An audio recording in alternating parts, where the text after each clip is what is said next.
Et il est gynécologue obstétricien au CHI Yalgado Ouedraogo. Il est également enseignant et chercheur. Bonjour professeur. Bonjour. Comment vous allez? Oui, ça va bien. Nous sommes très contents tellement de vous avoir avec nous. Je suis ravi également d'être là ici. Oui. Et en tout cas, le premier mot, c'est de vous dire merci, de nous donner l'opportunité d'être sur ce plateau. Oui. Et dire merci aussi à la SOGOB, la Société des gynécologues obstétriciens du Burkina, qui nous donne l'occasion de venir nous exprimer sur un thème qui est d'importance pour nous. Oui, oui. On parlait même de santé publique, hein? Oui. C'est une question de santé publique quand on parle de drépanocytose. Tout à fait. C'est une question de santé publique. C'est un problème majeur de santé publique.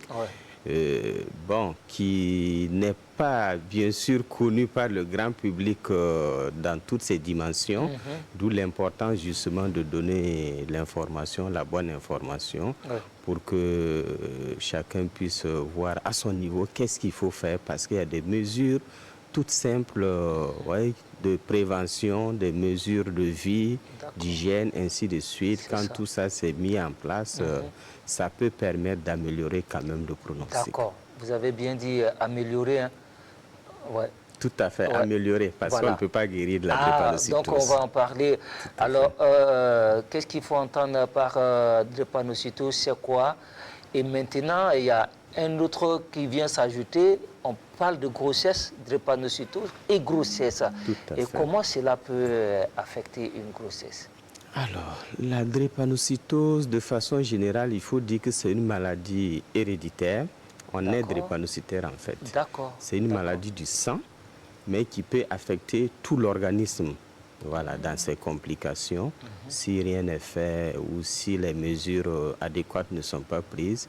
Donc, on est drépanocytaire. Et couramment, on a l'habitude d'entendre groupe sanguin, ainsi de suite, AA, ainsi de suite.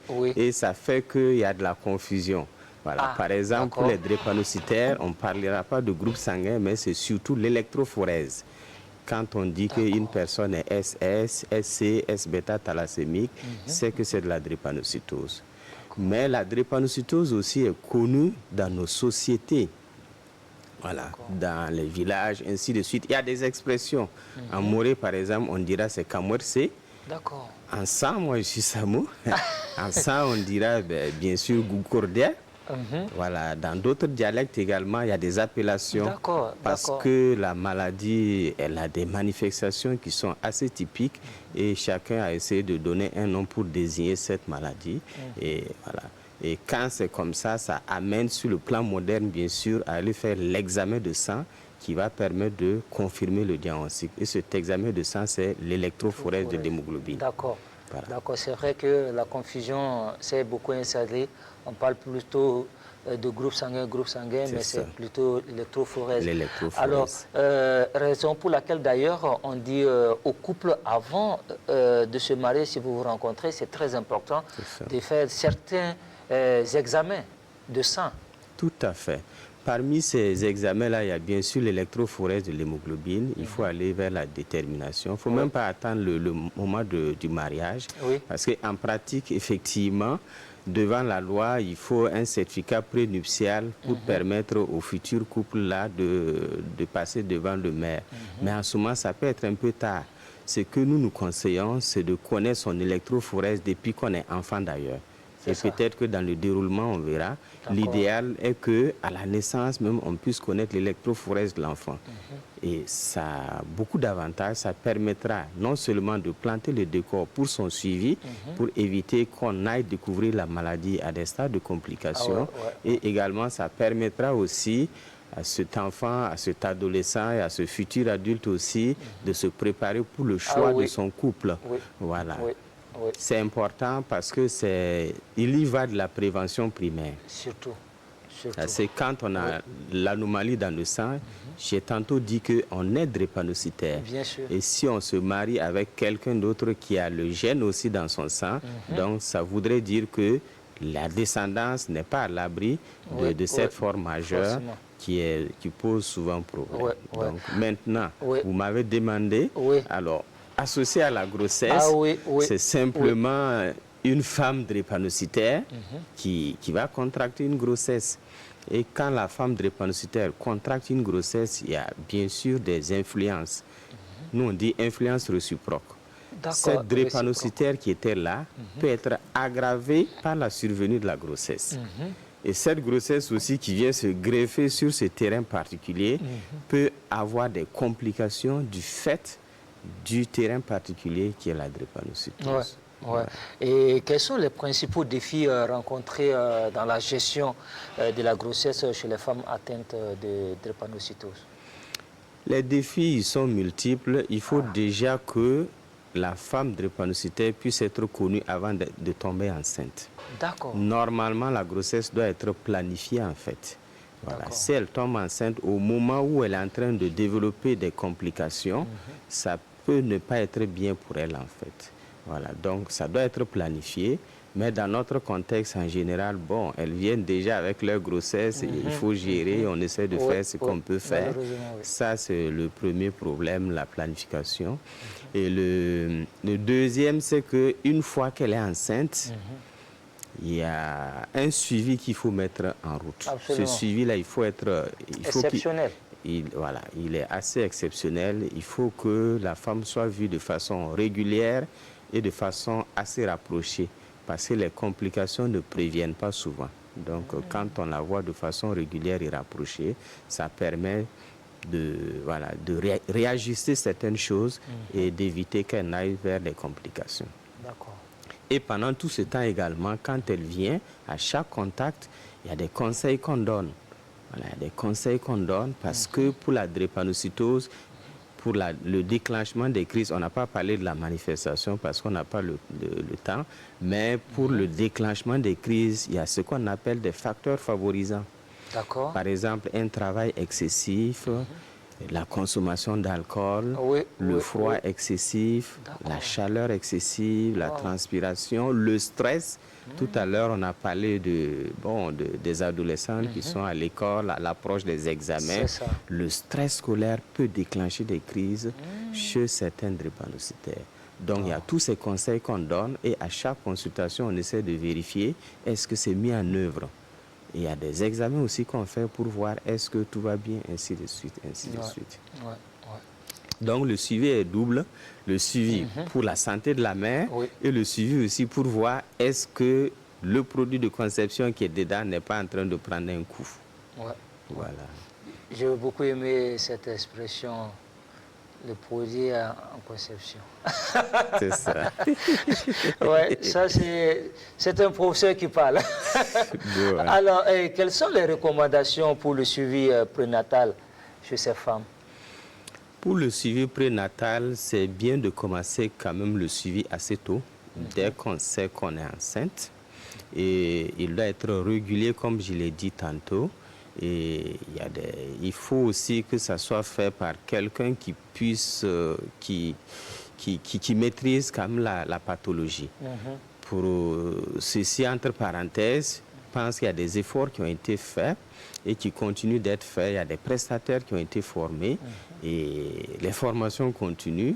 Et aujourd'hui même, il y a une formation qui va commencer qui va concerner la formation des formateurs, qui vont aller répercuter la formation sur les prestataires un peu en périphérie pour que ce personnel-là soit aguerri. Parce que quoi qu'on dise, la drépanocytose, c'est vrai que le grand public a une sous-connaissance de la maladie, mais aussi au niveau du personnel, on a besoin de renforcer certaines capacités pour pouvoir mieux prendre en charge ces cas, par exemple, de grossesse sur terrain drépanocytaire. Donc, il y a tout ça qui est en train d'être déroulé. Généralement, quand on parle de drépanocytose, on voit aussi l'espérance de vie. Très souvent, c'est lié. Tout à fait. Voilà. Oui, tout à fait. Par le passé, on disait que les enfants drépanocytaires ne vivent pas, n'ont pas le temps de voir leur 5e anniversaire. C'est vrai. C'était vrai par le passé parce que les mesures, en fait, la maladie n'était pas assez connue et le suivi n'était pas tellement bien organisé, en fait. Mais de nos jours, avec les efforts qui sont faits, il y a une évolution. Beaucoup d'enfants arrivent à l'âge adulte. À l'âge adulte, ils sont drépanocytaires, ils arrivent à l'âge adulte.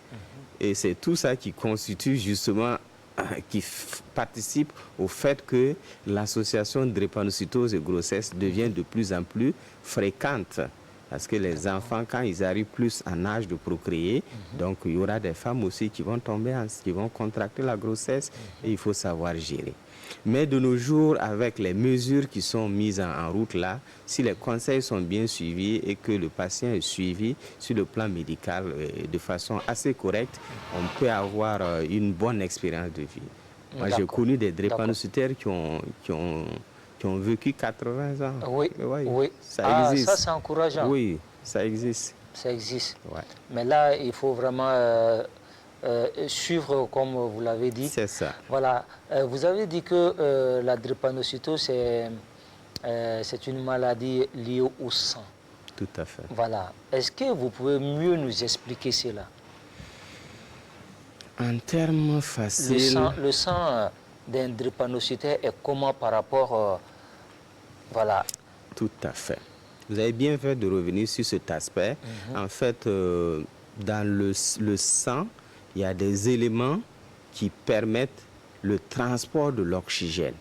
L'oxygène que nous respirons vient au contact du sang au niveau de la terminaison des poumons et ce sang vient s'épurer en oxygène et relarguer le gaz carbonique au niveau des poumons que nous rejetons. Alors, la partie qui contribue à transporter l'oxygène au niveau du sang peut être affectée pour le patient drépanocytaire. Donc, il aura une capacité moindre à pouvoir transporter l'oxygène de façon, j'allais dire, suffisante et permanente pour permettre à l'organisme d'être, j'allais dire, de baigner dans l'oxygène comme il le faut. Mais de fonctionner normalement. Il fonctionner normalement. Mais par exemple, en cas d'effort excessif, comme je l'ai dit, l'effort excessif est un facteur déclenchant des crises. En cas d'effort excessif, l'organisme va commencer à manquer d'oxygène. Et ce manque d'oxygène va aller entraîner une anomalie au niveau des globules rouges, c'est-à-dire les cellules du sang qui contribuent à faire transporter le sang et ils vont se déformer et par la suite être détruits à un moment donné. Donc c'est toute la problématique comme ça de la maladie drépanocytaire. Et quel est l'état des lieux de la drépanocytose au Burkina Faso, aussi drépanocytose grossesse? Alors, pour ce qui concerne la drépanocytose, c'est vrai que sur le plan national, on n'a pas de statistiques, mais on projette que 3% des naissances là sont des formes sévères. Voilà. Nous, on appelle ça le syndrome drépanocytaire majeur. Voilà, les formes qui vont aller faire des complications. Et en consultation de routine, en tout cas, on a pas mal aussi de patients drépanocytaires qui viennent avec la grossesse et nous essayons d'assurer le suivi jusqu'à l'accouchement, jusque dans le postpartum parce qu'il faut maintenir la vigilance. Voilà. Le problème avec la grossesse, c'est pendant toute la période de la grossesse, y compris l'accouchement et le postpartum. Mais les périodes que nous créons le plus là, c'est la fin de la grossesse, la période de l'accouchement et le postpartum, c'est-à-dire les jours suivants immédiatement après l'accouchement. Donc c'est là où vraiment on a des situations. Je pense également qu'il faut une cellule psychologique pour accompagner ces personnes. Tout à fait, tout à fait. Comme toute maladie chronique, voilà, il faut un soutien psychologique quand même, surtout pour les personnes qui ont quand même souffert de complications chroniques, même avant les complications chroniques, pour les amener à accepter leur état et à adopter un mode de vie qui va avec cet état de santé. Il faut un accompagnement psychologique. Vous parlez chaque fois de formes sévères, et ce qui veut dire qu'il y a plusieurs formes alors? Alors, c'est assez complexe. Sinon, si je dois rentrer dans les termes médicaux, je dirais qu'on dira qu'il y a drépanocytose s'il y a de l'hémoglobine S dans le sang. On sait que l'hémoglobine normale, c'est du A. Donc, le sujet qui n'a pas de drépanocytose, qui n'a pas une autre forme de maladie liée à l'électrophorèse, cette personne est AA. D'accord. Voilà. Mais quand on n'est pas AA, qu'on est SC, SS, ça c'est une forme drépanocytaire. Ça veut dire qu'on n'a même pas du tout le A dans le sang. Donc on a le S qui est une anomalie qui peut être associée à une autre anomalie qui est le C, ou alors doublement parce que l'enfant, quand à la conception, il va hériter de sa mère et de son papa. Voilà, chacun donne une partie. C'est ça. S'il a pris le S sur son papa et le C sur sa maman, il va devenir drépanocytaire. Mais il y a des formes, nous on ne les appelle pas malades drépanocytaires. Ce sont des traits drépanocytaires. Les personnes qui sont par exemple AS. C'est-à-dire dans le sang, on a le A et on a le S, mais le A va dominer le S. Donc ça va éviter que le S ne s'exprime. Ces personnes ne sont pas drépanocytaires. Mais ce sont des traits drépanocytaires parce que si par exemple un sujet AS contracte le mariage avec un autre sujet AS ou AC, vous voyez que si les S décident de se rencontrer, il y a risque quand même. Il y a risque. Même si chez les parents, il n'y avait pas de problème. Donc c'est ça qui fait souvent dire, parler du moins de syndrome drépanocytaire majeur. Mais on n'ignore pas aussi les traits drépanocytaires parce que ce sont des vecteurs pour conduire à la forme majeure dans la descendance. D'accord. Merci beaucoup. Merci, professeur Hyacinthe Zameneh. Il est gynécologue obstétricien au CHI Yalgado Ouedraogo. Il est également enseignant-chercheur. Bon, je ne vais pas dire la première fois quand même, parce qu'il y a Joseph Kizerbo qui est le plus intellectuel des chameaux. Bon, il y a lui aussi aujourd'hui qui vient de m'impressionner par le rendu de son exposé sur la drépanocytose et la grossesse. En tout cas, bravo à toi. Merci. Il ne s'attendait pas à ça quand même. J'ai bien compris, mais venant de vous, bon, en tout cas, on l'admet. Mais il faut savoir que, bon, souvent, on peut se tromper. Certainement que vous êtes trompé. C'est un professeur. En tout cas, merci beaucoup, professeur. Merci pour tout ce que vous faites pour l'humanité, pour tout ce que vous faites pour les populations du Burkina Faso. Parce que quand même, votre présence soulage, en tout cas, pas mal de malades, sinon des drépanocytaires, et aussi des femmes qui sont aussi drépanocytaires, qui portent une grossesse en ce moment. Vraiment, merci de venir nous soulager. Merci également à la SOGOB, voilà, qui est désormais partenaire de cette émission. Voilà. Merci à vous également. Si vous me permettez, je vais juste ajouter un petit mot que je n'ai pas pu dire. C'est que chez la patiente drépanocytaire, il n'est pas conseillé de faire beaucoup de grossesses. Les grossesses sont très éprouvantes pour son organisme et on conseille vraiment... Parce qu'il y a assez d'efforts quand même. Il y a assez d'efforts. Et ça constitue très souvent de l'épreuve pour l'organisme. Et on conseille de ne pas faire beaucoup de grossesses. Sur ce... Non, mais ça, c'est très important quand même. Ça, c'est très important. Et surtout vers Touran et Fada. Et voilà. Donc, il faut faire attention. Il faut faire attention. Voilà. Au moins sur 2, c'est bon. Voilà. Ou bien on peut aller à 10.